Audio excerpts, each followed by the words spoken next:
कसे काय मंडळी, तर मी ओमकार पालव ब्लॉगर आणि आजचा व्हिडिओ थोडासा डिफरंट आहे. तर आपले 50K कंप्लीट झालेत आणि माझ्यासाठी 50Kचा प्रवास कसा होता तुम्हाला थोडक्यात दाखवतो. फक्त एक मनात जिद्द होती की काहीतरी करून दाखवायचं आहे आणि मला होती मोबाईलची गरज आणि घरात तर हट्ट करण्याचे दिवस नव्हतेच आणि मोबाईल घेण्याची परिस्थिती सुद्धा नव्हती. मग काय संपूर्ण वर्षभर दुसऱ्याकडे मजुरीचा काम केला आणि मोबाईलचे हप्ते फेडले. त्याच्यानंतर म्हटलं स्वतःचा काहीतरी करायचं, ओळख निर्माण करायची आहे, तर त्याच्यासाठी वेळ देणं तर गरजेचंच आहे. तर घरातल्यांशी बोलून आणि घर सांभाळणं सुद्धा तेवढंच गरजेचं होता.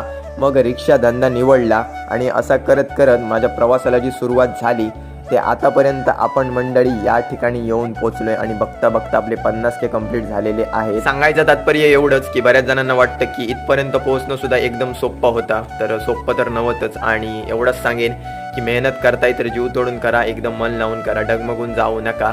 माझा दिवस आला तर 100% तुमचा सुद्धा दिवस येणार.